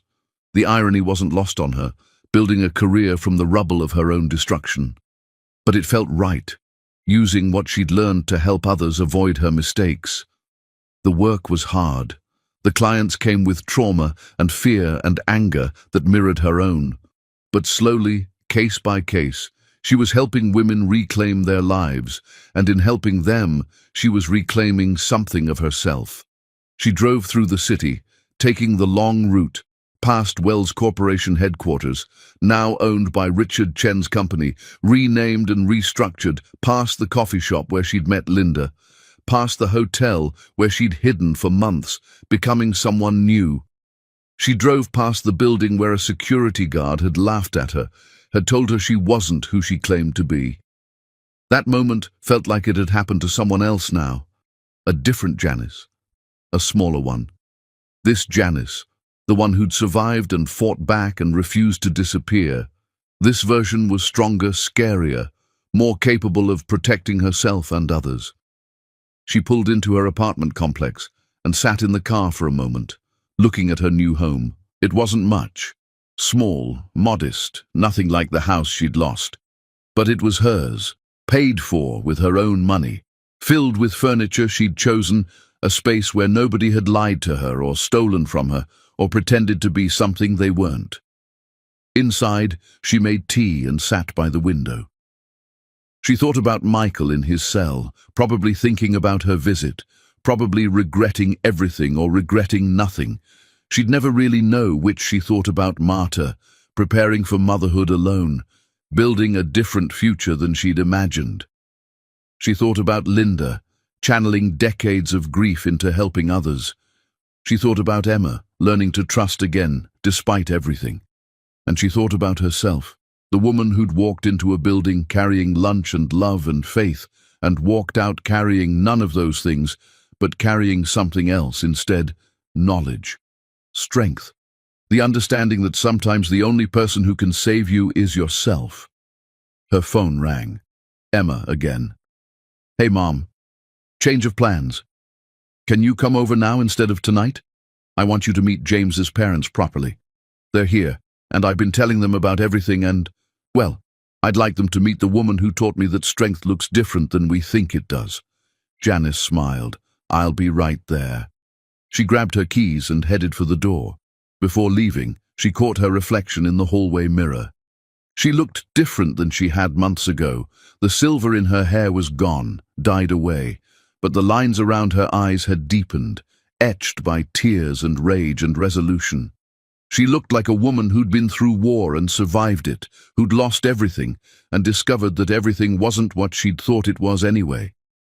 She looked like Janice Jacob, not Wells. Never Wells again, just Jacob. The name she'd been born with.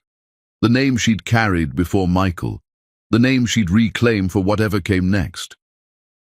She locked her door and walked down the hallway, her footsteps steady and sure. Outside, the world continued. Traffic and voices and life happening all around her. She merged into it, just another person living their story, carrying their scars, moving forward, because stopping meant letting the past win. And Janice Jacob was done, letting anything win, except herself. 6 months later, she drove past Wells Corporation headquarters again.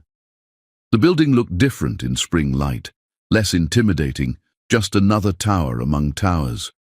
She slowed as she passed the entrance where the security guard had once stood. He was still there. Thomas, she remembered his name now. He looked up as her car passed, but there was no recognition in his face. Why would there be? He'd never really seen her that day. Never believed she was who she claimed to be. The irony made her smile. He'd been right about one thing. He hadn't recognized the CEO's wife that day in the lobby. But then again, neither had she. Not until she'd learned who she really was, beneath the title, beneath the marriage, beneath all the roles she'd played for a man who'd never deserved her performance. She drove on without stopping, without looking back, leaving the building and the memory and the woman she used to be behind in the rearview mirror where they belonged. The end.